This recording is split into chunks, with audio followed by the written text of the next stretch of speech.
It was that moment when I saw the process in which all human resource work was bought. And within a few months, I thought, this desperately needs a brand management. Yeah. Lovely. Simply putting an ad in the paper is one small step. But the other steps, if there was any brand management thinking with these substantial clients, there's more to it than this. So it's safe to say that the care sector is in crisis. And it will come as no surprise that there's a huge issue when it comes to the supply versus the demand of care talent in health and social care. So this is the reason why we've set up Engaged Care Talent. And this is the reason we just had to get Simon Barrow, who is the, let's say, godfather of employer brand management, onto the podcast. How you doing, Simon? Welcome. Thank you for asking me. Yeah, it's good to have you here. I think this, like everybody else in this country, it's an incredibly important part of our lives. Yeah. I've had one brush which was in part highly successful with Britain's doctors, which we may or may not get into, but that's my limit other than as a member of the public. So I'm not here to preach or if I can add something to what good employer brand management can do, that's great. Well, that's absolutely spot on for us, because we want to kind of said on previous conversations we've had, Rowan, is that we need to bring expertise from outside the care sector. So, the more we can do that, the better. So you coming from, you tell us a bit about this, because you created the concept of employer brand management back in the early 90s. So tell us a bit about that. I started after university. I started in the advertising business. And I thought after 3 years, I should be getting on the client side. I may come back, and I got a brand management job with Knorr. Nice, the now owned by Unilever. Right, okay. And it was an extraordinary, rapid learning. And brand management I really got the idea of brand management, which is coherence, coordination, involvement of senior management. You have no influence in one's early mid-20s, but you have influence, but no power. Yeah. And you should never forget that. And that's a relevant point in the complicated, when it comes to the employer brand, that is particularly the case. But influence can be very strong. And it's strong because if you're any good, you will be trusted by the business units and by each of the functions. And if that enables you to take a balanced and overall view, which you can then make a formal recommendation about, and sometimes a very quick one if it's an important one, something to do with a formula change or change in legislation, measuring shelf life of a product. Have you covered all the elements that make that? Now, there are, in the functions, they are responsible for doing that. But ultimately, they might forget something.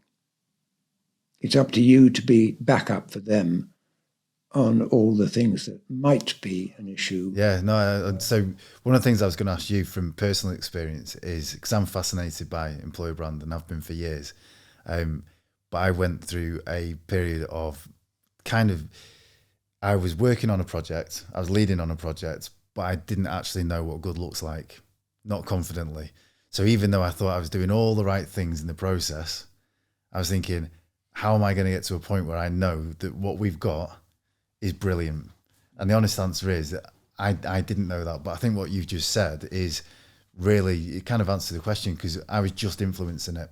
I was just getting the momentum going. I was pulling everybody together. And you know what? The output was absolutely right. and it was the creative team who built it, who designed it, and then the powers that be that signed it off. And I sat there and thought, okay, so we've got there, but I didn't know what good looked like. So I was maybe not in my 20s, but I was definitely just influencing. So it's a really interesting point, that is. I was headhunted to go to Colgate, which was a good move. It had been at the brand management business for much longer, and there was clear evidence that good brand managers do become senior management, which is still true today.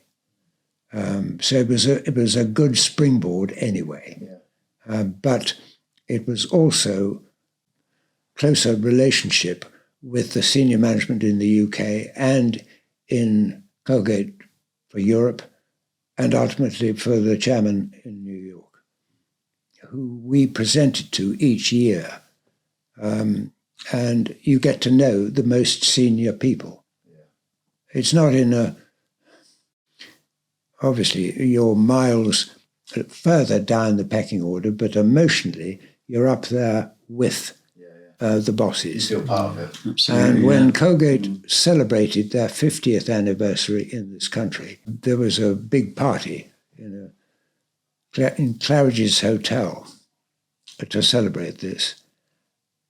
The room took, I don't know how many hundred, but it was the senior bosses and the brand managers who were in the room, which tells you something about how important the brand management was.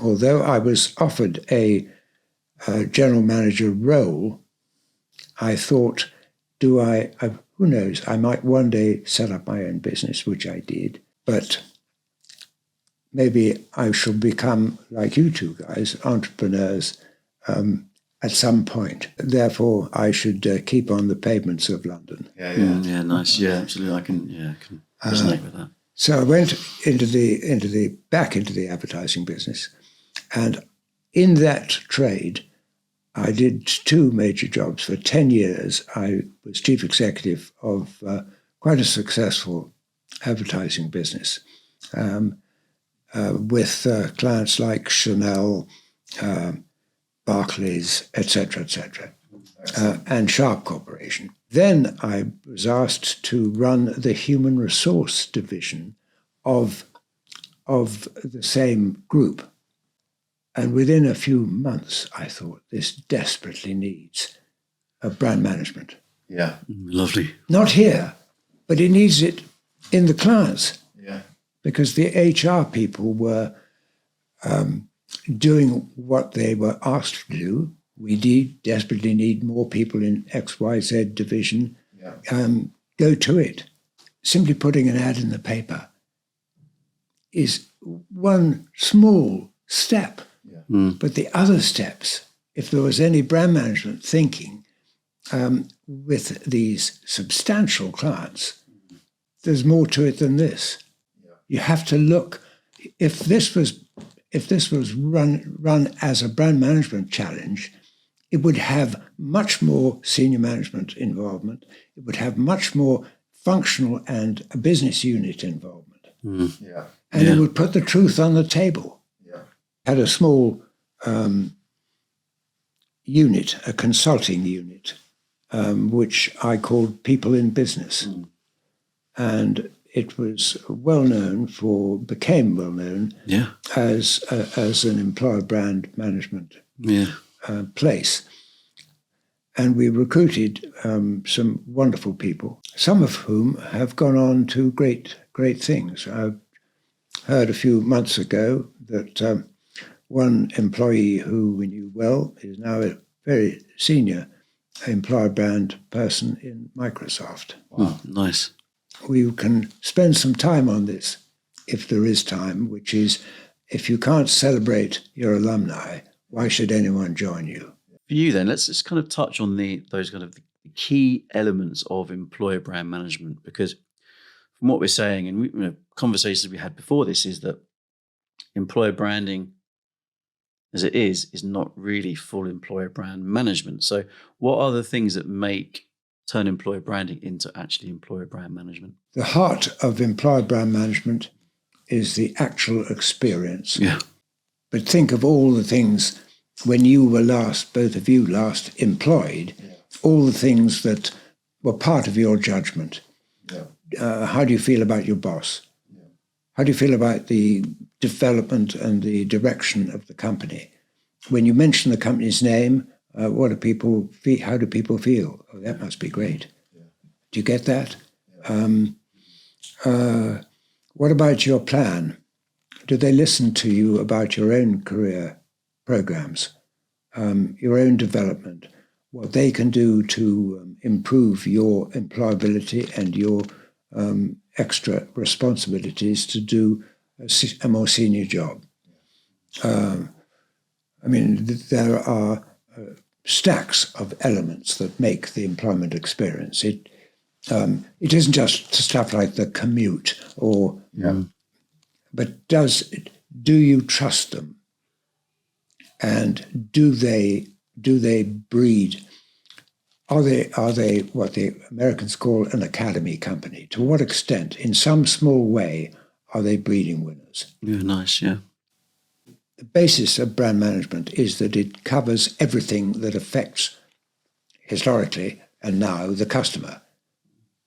But the same thinking with much more politics, much more sensitivity, because lifestyle in the consumer goods business, I can grasp that, and stuff that affects the lifestyle is something I like to hear about.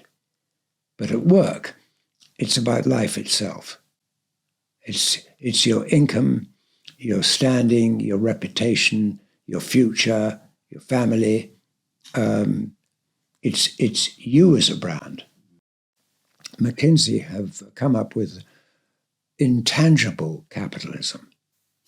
You've heard of capitalism historically. Is can we afford a new plant? Can we afford to fix the railroad, or can we build a new hospital? This is the intangible capitalism, is how do people feel? Yeah, massively. What is the impact of the British investor, as one topical example, to see that most major fund managers have a tiny percentage of their funds under management invested in this country? So this is a big conversation. What's the employer brand of the UK? Yeah, that's very true. Yeah, UK PLC. One question that is. Yeah, massively. I think that job's up for grabs. Yeah, my goodness, yeah. In Sofia, where I went 6 years ago, and Sofia is booming. And one of the reasons it's booming, they're tucked away just north of Istanbul, is that it's really being taken seriously by the rest of Europe, which has been a member for some time, but it is really benefiting. The town is transformed in 6 years. So this thinking applies to more than just people at work. That's what we're here to talk about. But it applies to cities, it applies to countries. Yeah, I think, there's loads to unpack there. I think for me, big thing is, you look at the rise of B Corp and organizations getting B Corp status is very much showing that thing about you need to know show more than just the balance sheet. But when it comes to people listening and watching this, what do they need to do to, I suppose, start that journey in employer brand management? What are the things that they can do, say even next week or next month or next year, do to start to really, I suppose, embed employer brand management into the organization they work for? Well, they have to decide where to put it. Yeah. When I first gave a major speech to the CI, but somebody came up to me afterwards and said, I do hope, Simon, that you are not recommending that you bring all that marketing flim-flam to the world of work. Brilliant. I can assure you that I will never do such a thing because it doesn't work at work. So much more than that, absolutely. The spin is one of the enemies of promise. If you think that you can spin your way to an employer brand, it is impossible. Yeah, you can't fake it to make it, as they say. Yeah. And if you spin something to the wider world, to potential recruits, that is not your key audience. Your key audience is how do your own people feel. Yeah. And every word you state externally must come with their support. Yeah, and then you take that and then you amplify it. Yeah. I mean, absolutely. The person I've, going back many, many years, Neil McElvoy, is created at Procter & Gamble. He was 26 years old. He was from Harvard University, and he was in the advertising department of P&G. And he said he felt and wrote a 5-page note to the board on the argument for brand management, which is people of his sort of age interested in everything to do with the health and strength of the brand and pulling it into one coherent and coordinated process where every department and everybody knows what the issues are, everybody knows the way we're going to work together, and there are no fortresses, which I do see in the world of work. Groups within HR, groups within finance, groups within marketing. We have to pull it together, and that's the heart of what brand management can do. Yeah. Anyway, McElvoy, incidentally, was going places. Age 44, he became chief executive of P&G. And later, this was in the 1950s, at the height of the Cold War, he went into public service and became Eisenhower's Secretary of State for Defense. Oh, goodness me.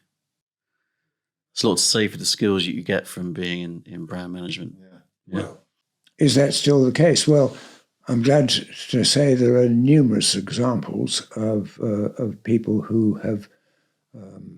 Greg Jackson of Octopus, ex-P&G.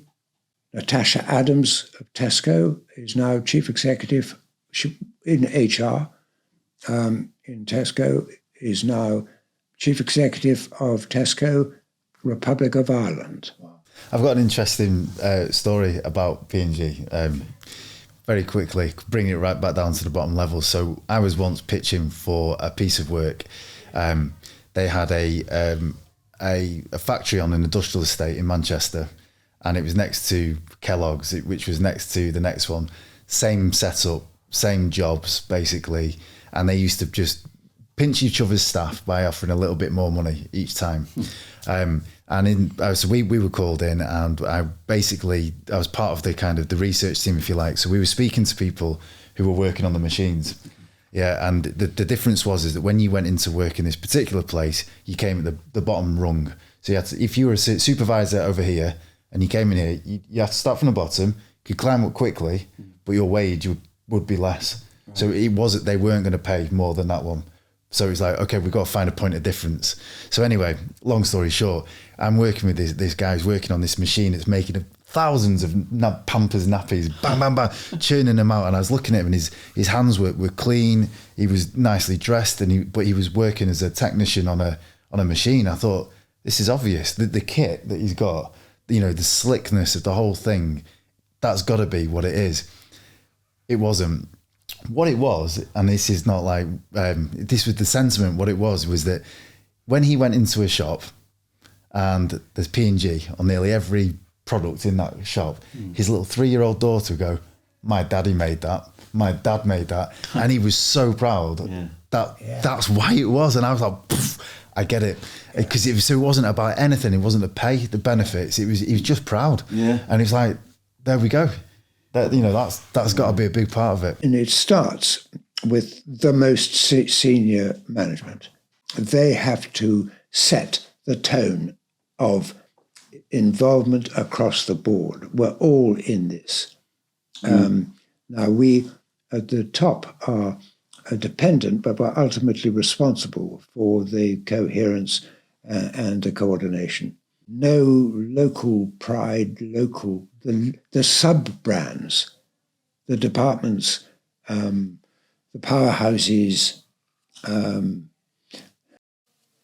Obviously, some of those can develop brilliant people, and also people who are very proud that what they have achieved, and sometimes that can make the department, the little function or the little business unit, quite powerful in its own right politically, and that has to be tempered by what's the correct process for everybody to build brands which get the reaction you've just described. So we're all in it. There's definitely... Too often there are department standings, department politics, which get in the way of sharing. Yeah. There's got to be a training or a coaching piece as part of your EVP playbook to senior management. And also in the terminology that people that has got to well. start. You don't mess with Colgate or Unilever or Procter & Gamble on that subject. There isn't a debate on that. It is brand management doesn't work unless you're all in it. Surely it's the same as culture, isn't it? Absolutely. Yeah. So Simon, you said you have 10 key kind of factors that you need to focus on when it comes to looking at success of employer brand management. Let's go through those. Okay, there are 10. Number one, by far, is a high level of trust and respect for senior management. Their humanity, their commerciality and success, obviously. A nice guy who can't fix and produce great numbers isn't going to get very far. Yeah, true. And their visibility, the extent to which he or she is seen, goes to the canteen, is personably approachable, and listens and recognizes. A mirror image of that needs to be in place, as I was saying earlier, across the departments who are responsible for the line management, effectively, of the brand itself, the employer brand. So everybody's got to be round this trough. The second is the percentage. These are some details which I'm sure are kept, and these would be extremely interesting if they were public. They're about to be. Exactly. Well, the percentage of acceptances to offers of employment. A great company has a very high level. People are lucky to get a job with a percentage. Now as If you get a lot of, anyway, the third is the percentage of leavers, i.e. employee turnover, overall and by function and by business unit. Does that happen? I measured in running 130 people in the ad agency. Simon, can I have a word with you? It could be bad news. I've got a job with such and such or whatever. And all you can say is, great, you're outstanding, and you're going to be on my alumni list, etc. But you can't have a plan to do something pretty great every 6 weeks in running a very competitive business in a very competitive area, you shouldn't be doing that job.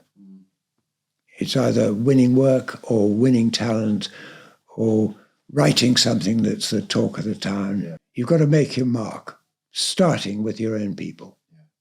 Because it creates that energy, doesn't it? That feeds the culture, doesn't it, in the organisation? Yeah. Yeah, nice. So the fourth is the percentage of management roles. This is a vital one. The percentage of management roles filled by promoting existing people rather than recruiting. Yeah, absolutely. What an interesting number that is.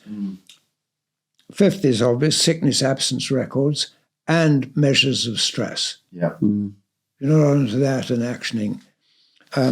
Six is diversity measures.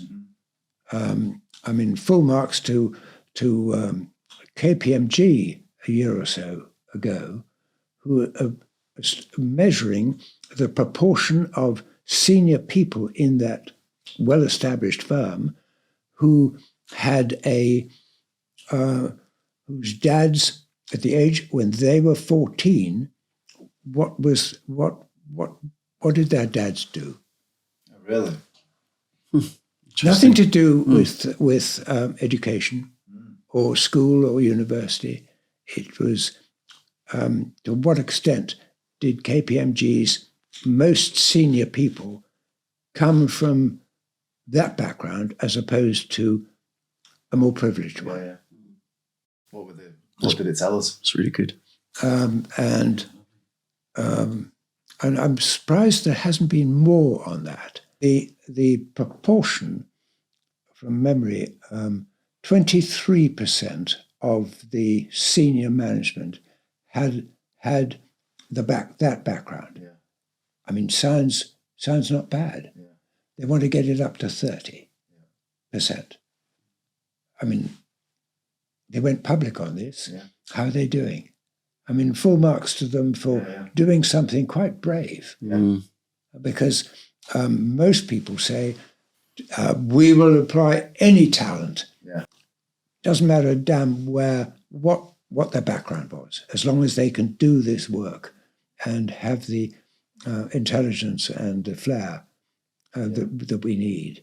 And diversity obviously includes today a vast range of people.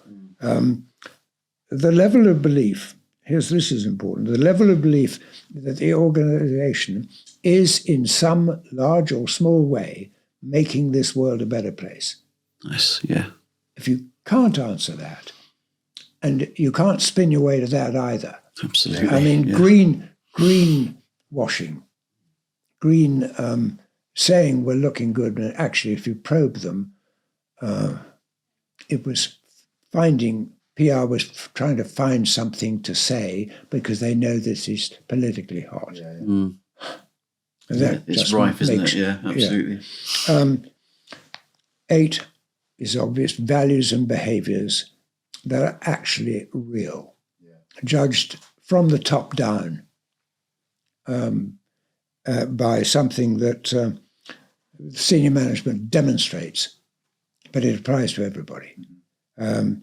9, when things go wrong, as they will in any business, don't hang about. How quickly does this management get into something and sort it? Yeah. Oh, it's been like that for years.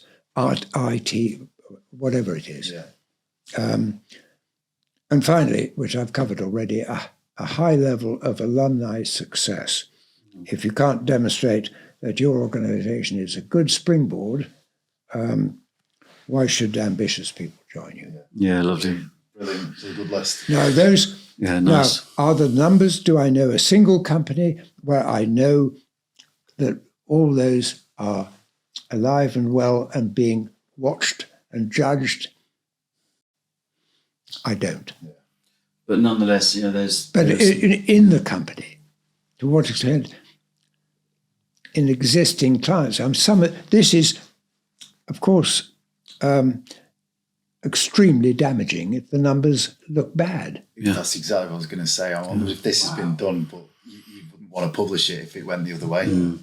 And you wouldn't want to tell your investors. But if it was going the right way, And surely this, you would go through that process and go, look, this is what our strategy is based on, guys. And when we get to the opposite answers, we're going to publish it and we're going to be great. I wouldn't want to invest unless I'd made my own inquiries. Yeah. And there are various ways in which you can get some people figures and people attitudes. Much of it gets in the press. Thanks, Simon. We got some, we got 10 gems there. Great takeaways for people, I think. Let's finish off with talking about anyone who's in HR listening to this or watching this. What's your kind of key takeaway from them based on what we talked about? Not just today? HR. It could be finance. It could be marketing. Okay, nice. It could be R&D. But everybody needs to, whatever you're doing, whatever it's a business or a function, you need to think, what can I do to make this a more coherent place?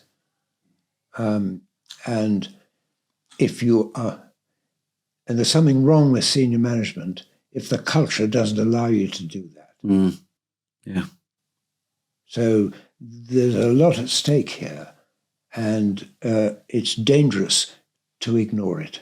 So a question for a company, if I was an investor, would be, what are they doing to make you the talk of the town, not from what the customers think, but what your people think. Yeah, brilliant. Great stuff. Well, Sign off. Thank you. Yeah, thank you, Simon. It's really good. It's been great chat. And I think definitely this is just the beginning of the conversation, really. We'll definitely have some good chat after this as well. Thanks for coming. Thank you for asking me. So thanks for listening to Engage Care Talent. If you like what you heard or like what you saw, then please do subscribe and share with your friends and colleagues. It really does make all the difference.